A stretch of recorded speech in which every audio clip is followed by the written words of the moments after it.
Deal bombastis. Kiper timnas Indonesia resmi dikontrak PSIS Semarang 2 tahun. Apa alasan dibalik keputusan menebarkan ini? Kejutan besar. Jay Itzes menuju Torino. Media Italia terpesona dengan kemampuannya yang luar biasa. Apa rahasianya? Terungkap jelas. Erick Thohir beri bocoran eksplosif. Permintaan rahasia ibu Wilber Jardim ke PSSI yang bikin heboh publik. Apa yang sebenarnya terjadi? Di luar dugaan, legenda Jepang akui timnas Indonesia tim berbahaya di kualifikasi Piala Dunia 2026. Berharap bertemu dan buktikan kualitas. Bikin gempar. Bukan Jepang atau Korea Selatan, mengapa pelatih Iran merasa terancam oleh timnas Indonesia? Alasannya bikin merinding. Skandal terbesar. Legenda Korea Selatan ikut rayu Shin Tae-yong untuk pulang kampung. Bagaimana dampaknya pada timnas Indonesia? Spekulasi panas. 5 pelatih kelas dunia yang siap menggantikan Shin Tae-yong di timnas Indonesia. Salah satunya dikenal bikin AC Milan berjaya. Nova Arianto menggebrak. Inilah perubahan drastis yang akan dilakukan pada timnas Indonesia U16 kontra Filipina di Piala AFF nanti malam. Breaking news. Indra Syafri panggil 33 pemain termasuk 6 diaspora ke TC Timnas Indonesia U20. Siapa saja mereka?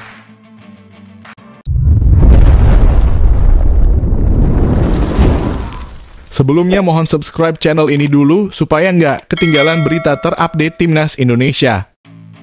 Deal bombastis. Kiper Timnas Indonesia resmi dikontrak PSIS Semarang 2 tahun.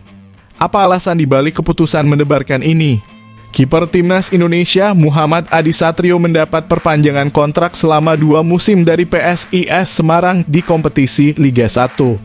Manajemen PSIS Semarang menilai Adi Satrio masih menjadi salah satu kiper andalan yang harus dipertahankan. Terlebih lagi, kiper berusia 22 tahun ini rutin dipanggil untuk membela timnas Indonesia. CEO PSIS Semarang, Yoyok Sukawi langsung menyetujui perpanjangan kontrak Adi Satrio setelah mendapatkan rekomendasi dari tim pelatih. Menurut Yoyok, Adi adalah salah satu kiper terbaik di Indonesia. Alhamdulillah, dengan rasa bangga hari ini kami mengumumkan PSIS Semarang resmi memperpanjang kontrak salah satu kiper terbaik di Indonesia, yakni Adi Satrio, kata Yoyok Sukawi. Menurut Yoyok, Adi Satrio adalah tipe penjaga gawang yang cocok dengan skema permainan PSIS Semarang di bawah pelatih Gilbert Agius yang mengandalkan build-up dari lini pertama. Yoyok Sukawi berharap perpanjangan kontrak ini bisa memotivasi kiper asal Tangerang tersebut untuk memberikan prestasi terbaik bagi Mahesa Jenar dalam 2 musim ke depan. Adi Satrio sangat cocok dengan gaya permainan PSIS dan ini membuat tim pelatih dan manajemen tidak ragu menyodorkan kontrak baru untuk Adi, jelas Yoyok. Adi Satrio sendiri merasa senang dan bangga bisa melanjutkan kariernya bersama PSIS Semarang. Perpanjangan kontrak ini menambah motivasinya untuk meraih prestasi. Pada musim lalu, Adi Satrio mencatat 23 penampilan bersama tim asuhan Gilbert Agius. Dari semua penampilannya itu, kiper timnas Indonesia ini berhasil meraih 5 clean sheet atau nirbobol. Belakangan ini Adi Satrio menjadi salah satu penjaga gawang yang rutin dipanggil oleh pelatih Shin Tae-yong, baik untuk memperkuat timnas U23 maupun tim senior.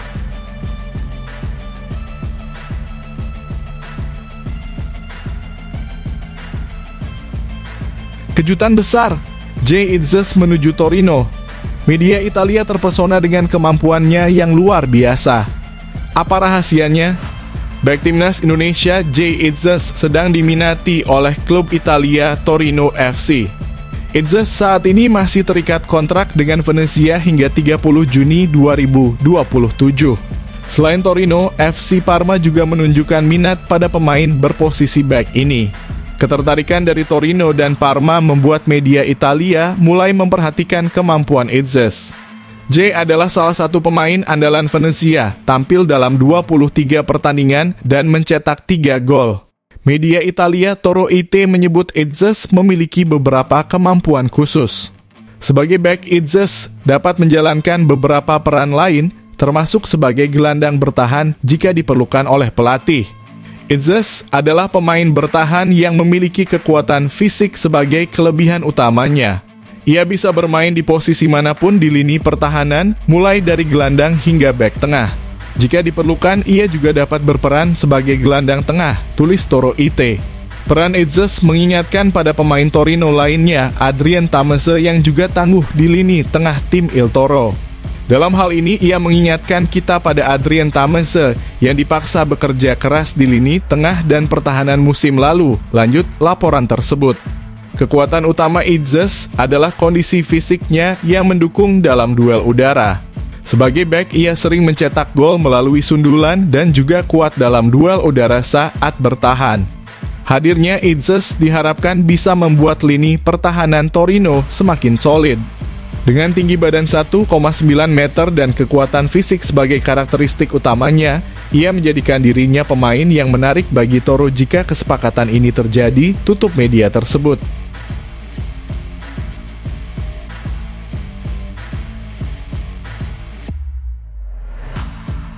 Terungkap jelas, Erick Thohir beri bocoran eksplosif. Permintaan rahasia ibu Wilber Jardim ke PSSI yang bikin heboh publik. Apa yang sebenarnya terjadi? Ketua Umum PSSI Erick Thohir berbicara secara terbuka tentang permintaan dari ibu Wilber Jardim.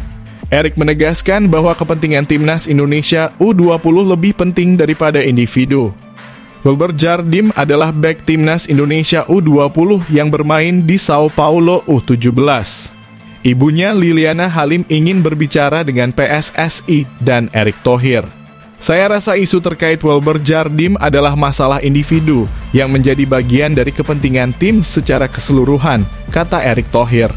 Artinya, kepentingan tim lebih utama dibandingkan kebutuhan individu. Selama kita bisa berbicara untuk kepentingan tim, bukan kepentingan individu, tentu kita harus memberikan yang terbaik, jelas Erick. Liliana tidak mengungkapkan masalah apa yang menyangkut Wilber Jardim sehingga perlu diadukan ke Erick Thohir, dan Erick sendiri juga tidak menjelaskan detail permasalahannya. Namun Erick Thohir mengindikasikan bahwa pihak Wilber Jardim menginginkan perlakuan khusus terkait aspek teknis sepak bola, bukan tentang kewarganegaraan atau hal lainnya. Tetapi untuk memberikan layanan satu pemain dengan yang lainnya, tentu timnas Indonesia U20 memiliki standar yang berbeda, jelas Erick Thohir. Tidak mungkin di timnas Indonesia kita memberikan perlakuan berbeda untuk Rizky Ridho dan Ragnar Oratmangun, semuanya pasti sama, tegas Erick Thohir. Mereka sama-sama pemain, sama-sama masuk tim. Mereka sama dan saya rasa pelatih Indra Syafri sudah menyelesaikan masalah ini.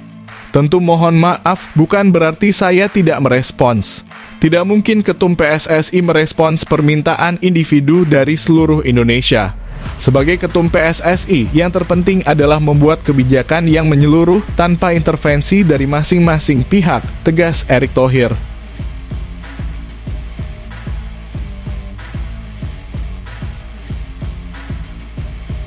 Di luar dugaan, legenda Jepang akui timnas Indonesia tim berbahaya di kualifikasi Piala Dunia 2026. Berharap bertemu dan buktikan kualitas, legenda sepak bola Jepang Keisuke Honda menyatakan bahwa timnas Indonesia merupakan tim yang sangat berbahaya di Asia Tenggara. Dia menantikan pertemuan antara timnas Indonesia dan timnas Jepang di putaran ketiga kualifikasi Piala Dunia 2026 zona Asia. Timnas Indonesia memiliki peluang untuk bertemu Jepang di putaran ketiga ini. Tim Merah Putih berada di pot 6 dalam undian, sedangkan tim Jepang yang dilatih oleh Hajime Moriyasu berada di pot 1 sebagai unggulan. Honda sendiri sudah pernah merasakan kekuatan timnas Indonesia.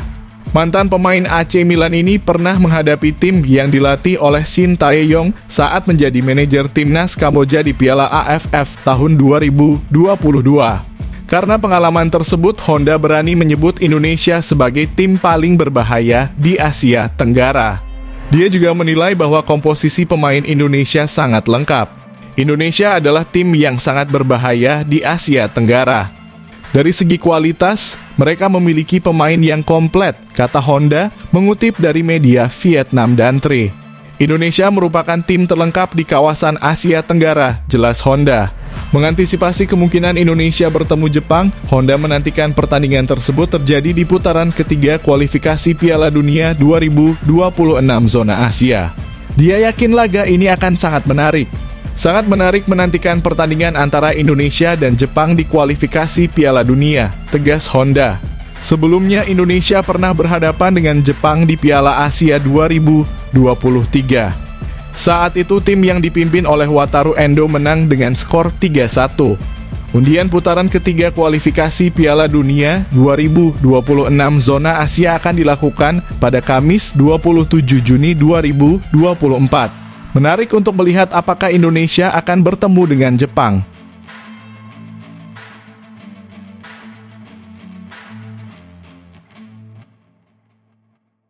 Bikin gempar. Bukan Jepang atau Korea Selatan, mengapa pelatih Iran merasa terancam oleh timnas Indonesia? Alasannya bikin merinding. Pelatih Iran Amir Khalenoy membahas persaingan di putaran ketiga kualifikasi Piala Dunia 2026. Menariknya, dia menyebut timnas Indonesia sebagai salah satu lawan yang akan diwaspadai oleh timnya, bukan Jepang atau Korea Selatan. Iran dikenal sebagai negara nomor 1 dalam sepak bola Asia, sedangkan timnas Indonesia datang sebagai tim underdog di turnamen tersebut. Kami akan menerapkan taktik dan komposisi terbaik jika ada kesempatan melawan timnas Indonesia di kualifikasi Piala Dunia 2026, kata Khalenoy, dikutip dari FFIRI Media. Kami juga akan menguji 1 atau 2 pemain muda yang sudah menunjukkan performa menjanjikan, jelas Khalenoy. Kemungkinan timnas Indonesia bertemu Iran cukup besar karena kedua negara berada di pot yang berbeda. Iran sebagai tim unggulan berada di pot pertama bersama Jepang dan Korea Selatan. Sementara timnas Indonesia sebagai tim debutan berada di pot ke-6 atau terakhir karena memiliki peringkat terendah di turnamen tersebut. Berbicara tentang persiapan menjelang putaran ketiga kualifikasi Piala Dunia 2026, Amir Khalenoy menambahkan bahwa Iran masih memiliki beberapa masalah yang perlu diperbaiki meskipun mereka cukup siap. Secara teknik kami timnas Iran sudah cukup baik dan siap, tapi kami masih memiliki beberapa masalah, ujar Khalenoy. Kami bisa menciptakan banyak peluang, tapi seringkali tidak bisa memanfaatkannya secara efektif. Kami harus mengatasi masalah ini dengan melihat rekaman pertandingan dan latihan untuk memecahkan persoalan ini, tegas Khalenoy.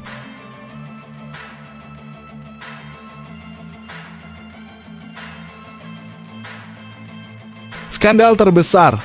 Legenda Korea Selatan ikut rayu Shin Tae-yong untuk pulang kampung. Bagaimana dampaknya pada timnas Indonesia? Salah satu legenda sepak bola Korea Selatan, Lee Chun-so, mendukung Federasi Sepak Bola Korea Selatan untuk merekrut kembali Shin Tae-yong dari timnas Indonesia. Belakangan ini, isu kembalinya Shin Tae-yong ke Korea Selatan semakin kuat. Seorang reporter lokal, Kim Tae-seok, menyatakan bahwa ada kemungkinan Shin kembali melatih Taeguk Warriors. Ada beberapa faktor yang mendukung peluang Shin Tae-yong untuk mengambil alih kepelatihan timnas Korea Selatan dalam waktu dekat. Pertama, saat ini Son Heung-min dan rekan-rekannya tidak memiliki pelatih kepala utama. Kim Do-hoon hanya bertindak sebagai pelatih sementara setelah Jurgen Klinsmann dipecat beberapa waktu lalu. Di sisi lain, kontrak Shin dengan PSSI untuk melatih timnas Indonesia akan segera berakhir pada 30 Juni 2024. Meskipun PSSI telah menawarkan kontrak baru berdurasi 3 tahun dengan kenaikan gaji, Choa Shin belum menandatangani kesepakatan tersebut. Menurut Ketua Umum PSSI Erick Thohir, Coach Shin saat ini sedang menjalani perawatan kesehatan sehingga belum menandatangani kontrak baru. Sementara itu, dukungan untuk Shin agar kembali ke Korea Selatan semakin menguat. Dukungan kali ini datang dari Lee Chun-so. Lee mengatakan bahwa masa depan timnas Korea Selatan perlu diperhatikan dengan serius.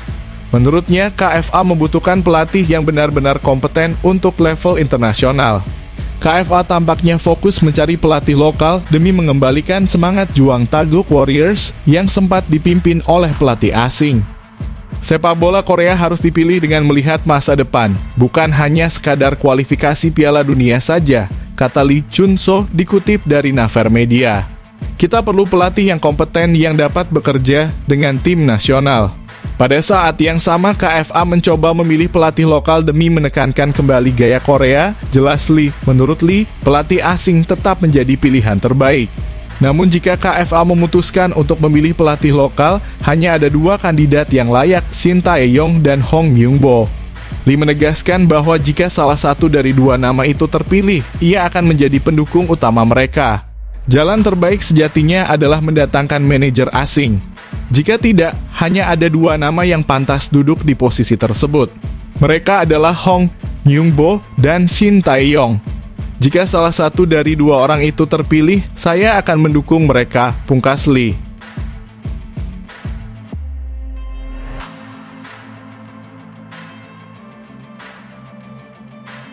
Spekulasi panas. 5 pelatih kelas dunia yang siap menggantikan Shin Tae-yong di timnas Indonesia.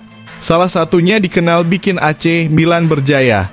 Kontrak Shin Tae-yong dengan timnas Indonesia akan berakhir pada 30 Juni 2024. PSSI telah mengajukan proposal perpanjangan kontrak sejak 2 minggu lalu, tetapi Shin Tae-yong belum menandatangani kontrak baru. Di sisi lain, Shin Tae-yong dikabarkan kembali diminati oleh Federasi KFA untuk melatih timnas Korea Selatan. Ketua Umum PSSI Erick Thohir menyatakan pasrah jika Shin Tae-yong diambil oleh Korea Selatan. Erick menegaskan bahwa PSSI menginginkan pelatih kelas dunia untuk timnas Indonesia. Jika Korea Selatan menginginkan Shin Tae-yong, saya tidak bisa melarang, kata Erick Thohir seperti dikutip dari media Antara. Kami membutuhkan pelatih standar dunia. Namun saya optimistis Shin Tae-yong tahu tanpa dukungan PSSI dan kualitas pemain, tidak mungkin Indonesia mencapai posisi sekarang, tegas Erick Thohir. Erick Thohir memiliki koneksi baik dengan tokoh-tokoh di Italia dan Jerman, sehingga PSSI mungkin mempertimbangkan pelatih dari dua negara tersebut jika harus berpisah dengan Shin Tae-yong. Berikut adalah 5 pelatih kelas dunia yang bisa menggantikan Shin Tae-yong di timnas Indonesia. 1. Joachim Löw. Joachim Löw belum menangani tim manapun sejak meninggalkan timnas Jerman setelah Euro 2020. Pengalamannya membawa Jerman juara Piala Dunia 2014 akan sangat berharga bagi timnas Indonesia yang memiliki banyak pemain di Eropa. 2. Frank Bournemouth.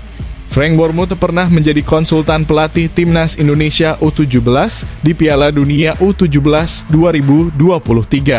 Meskipun timnas Indonesia U17 tersingkir di fase grup, mereka mampu menahan beberapa tim kuat seperti Panama dan Ekuador. Bournemouth yang pernah melatih FC Groningen juga mengenal sepak bola Indonesia.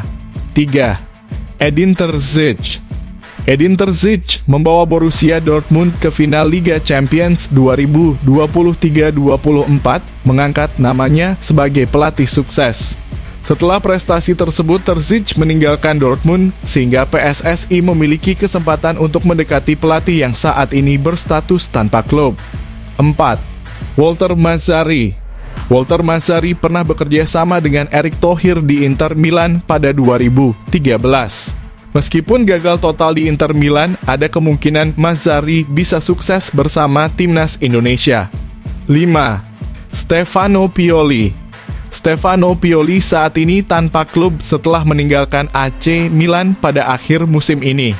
Pioli pernah membawa AC Milan juara Liga Italia 2021-22, pengalaman yang bisa berguna untuk membawa trofi bagi timnas Indonesia.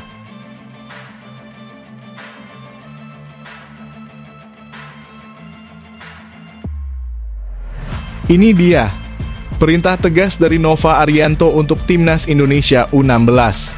Filipina jadi ancaman serius di Piala AFF U16 2024. Apa yang terjadi? Pelatih timnas Indonesia U16, Nova Arianto, menekankan pentingnya tidak meremehkan Filipina di Piala AFF U16 2024, meskipun secara kualitas Garuda Asia lebih unggul. Timnas Indonesia U16 akan menghadapi Filipina pada Senin malam ini di Stadion Manahan Solo dalam pertandingan kedua Grup A.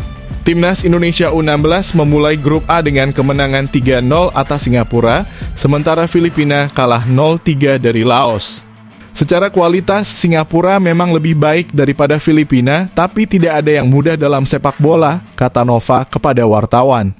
Sepak bola tidak seperti matematika di mana 1 tambah 1 sama dengan 2. Kita harus tetap waspada di lapangan dan bekerja keras jika ingin meraih 3 poin, tambah Coach Nova. Nova juga memberikan perhatian khusus kepada Filipina yang dipandangnya akan berusaha bangkit setelah kalah di pertandingan pertama grup A. Filipina pasti punya motivasi lebih setelah kalah dari Laos. Mereka pasti ingin lolos dari grup ini, ujar Nova Arianto. Kita harus mengantisipasi kebangkitan Filipina yang bisa menyulitkan kami, tegas Coach Nova. Nova mengungkapkan beberapa hal yang perlu diperbaiki oleh Timnas Indonesia U16 setelah kemenangan melawan Singapura. Garuda Asia perlu meningkatkan penyelesaian akhir dan bermain lebih kolektif. Yang pertama adalah masalah finishing, ungkap Nova. Yang kedua adalah efisiensi. Pemain harus lebih efisien dalam memutuskan kapan harus menyelesaikan peluang dan kapan harus mengoper. Harapannya pemain bisa lebih baik ke depannya, jelas Coach Nova.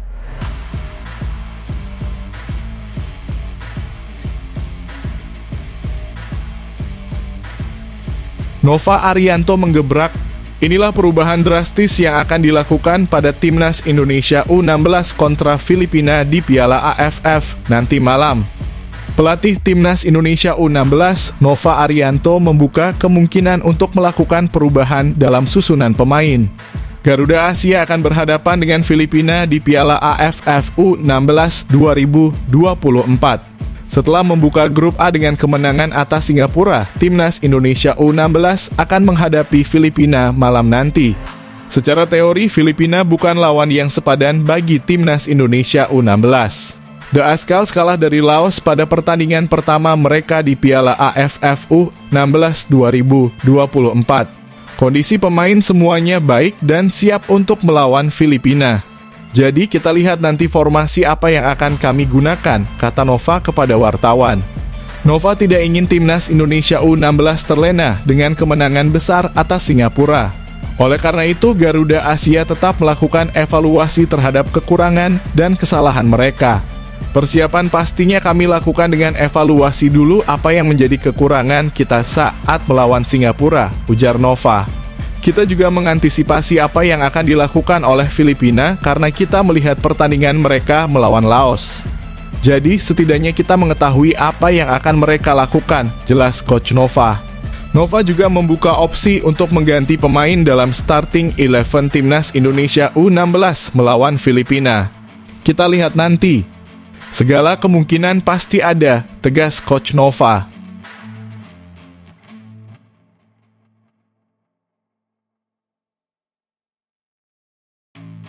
Indra Syafri bakal panggil 33 pemain ke TC Timnas Indonesia U-Strip 20, termasuk 6 pemain diaspora. Pelatih Timnas Indonesia U20, Indra Syafri, mengungkapkan bahwa timnya akan segera memulai tahapan pemusatan latihan lanjutan. Pemusatan latihan ini dijadwalkan mulai Minggu 23 Juni di Jakarta dengan PSSI memanggil 33 pemain. Meskipun daftar pemain belum diumumkan, kemungkinan besar akan termasuk pemain yang berpartisipasi dalam turnamen Maurice Ravelot Cup di Prancis. Latihan di Jakarta akan berlangsung hingga 10 Juli. Sebelum skuad Garuda Muda pindah ke Surabaya untuk melanjutkan pemusatan latihan hingga AFF U19 2024 yang digelar mulai 17-29 Juli. Di Jakarta kami akan menggelar 3 kali uji coba dan 2 kali di Surabaya. Calon lawan uji coba nanti akan diumumkan, jelas Indra Syafri. Indra Syafri juga telah melakukan evaluasi pasca Maurice Ravelot Cup di Prancis. Meskipun timnya tidak meraih kemenangan, ia ingin melihat sejauh mana perkembangan para pemainnya, termasuk 6 pemain keturunan yang dipanggil. Sesuai tujuan awal, kami melihat bagaimana kualitas kami dan kualitas tim lain di dunia, ungkap Coach Indra. Indra juga memantau tren sepak bola dunia yang lebih menekankan pada pressing dan mempertimbangkan apakah filosofi permainan possession progresif perlu ditingkatkan. Selain itu, ia ingin mengevaluasi apakah 6 pemain keturunan layak masuk ke skuad timnas di AFF U19. Terutama mengingat turnamen ini adalah langkah awal untuk kualifikasi Piala Asia U20 pada September, di mana Indonesia akan menjadi tuan rumah. Saya bisa menilai kualitas dan perkembangan mereka dari pertandingan kemarin. Saya juga mempersilahkan supporter untuk menilainya, tujar Coach Indra. Mengenai target di Piala AFF U19, Indra Syafri ingin mengukir sejarah dengan meraih gelar juara untuk kedua kalinya bersama Timnas U19. Seperti yang pernah terjadi pada era Evan Dimas DKK pada 2013. Ini adalah ketiga kalinya Indra menangani Timnas U19. Setelah era Evan Dimas dan era Egy Maulana Fikri, di mana timnya mencapai 8 besar Piala Asia dan hampir lolos ke Piala Dunia. AFF ini juga untuk persiapan kualifikasi Piala Asia U20. Kami butuh moral yang bagus dari pemain. Kami inginkan hasil terbaik di AFF dan saya memohon dukungan supporter. Saya ingin di era sekarang bisa berprestasi juga, jelas Coach Indra.